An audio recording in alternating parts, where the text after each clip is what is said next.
When Mick Schumacher was first signed by Haas F1 in late 2020, many were excited by the prospect of the historic and infamous surname returning to the sport. But aside from that, he was also a hot young talent with seemingly heaps of potential. Having won the F2 Championship in 2020 and F3 Championship in 2018, it was obvious that he'd at least earned a shot in the big leagues, with many tipping him to be the next mega young talent in F1 that would follow in the footsteps of his father and inevitably join Ferrari and fight for and win world championships. Basically, he was being hyped up as if he was going to come in like Leclerc did in 2018, outperform a less than ideal car and then move to Ferrari ASAP just like Charles, with Sainz simply being a seat warmer at the team while Mick finds his feet. However, fast forward almost 2 years later and Sainz has re-signed with the Scuderia until the end of 2024, Haas have put his contract negotiations on pause and people on Twitter are calling him washed. What happened and what's next for Mick Schumacher?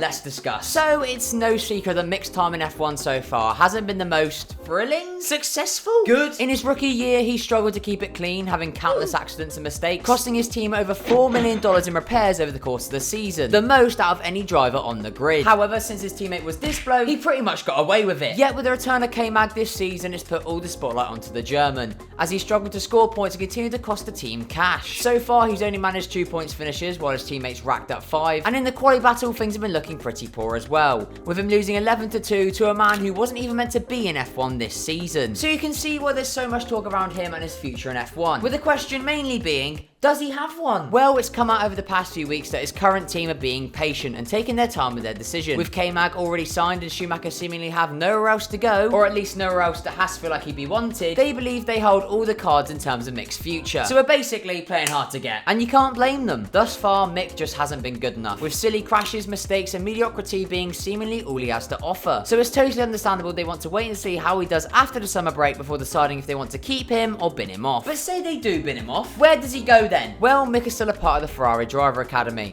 who themselves were a big part of getting him into F1 in the first place, as they came to a deal with the American team to get him in that seat, similarly to how they did with Giovinazzi at Alfa Romeo not long ago. So, could he find some support there? Well, as I mentioned, Sainz is locked into the end of 2024 now, and Leclerc 2026, and there's no chance they're kicking out the Spaniard, who, despite having a few issues this season, is still doing well for a bloke who scored just over half the points of what his teammate has. Add the fact that Minotto's been rumoured to have said he's not fully convinced by Schumi Jr., the best he can hope for is a reserve and test driver role with the boys in red. But outside of Ferrari and Haas, could Schumacher find himself a seat somewhere else on the grid, with there still being multiple seats available? Well, of course, the main one on social media that everyone's been talking about is, of course, Alpine, who are in need of a driver to replace Alonso/Piastri due to the whole fiasco that's taken place. Schumacher's uncle Ralph has been quoted in saying, Mick has not yet signed a contract, therefore he could be a candidate with speed, as we've seen. And although he is right, that fact also goes for about 10 other drivers both on and off our current grid, who are all trying to get their dirty little paws on that sexy blue machine. But wait, I hear you say, Aiden, haven't you seen? Mick has just followed Laurent Rossi on Instagram. He must be signing for him. Lads, do you know who else follows Laurent Rossi on Instagram?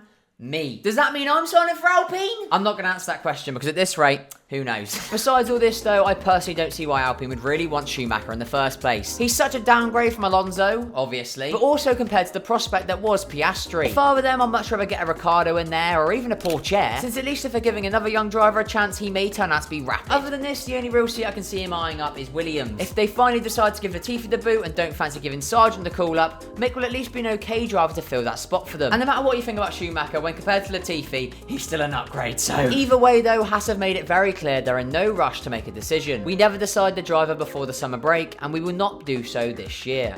Obviously, I will start to speak with Gene, and then we will tell you sometime at the end of September or October what we are doing.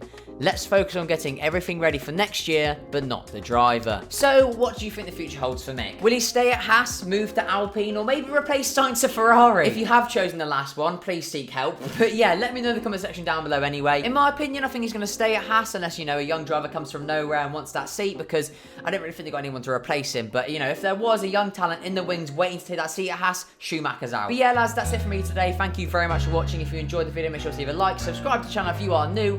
I've been Aiden. This has been Crash F1. Thank you again for watching. Goodbye.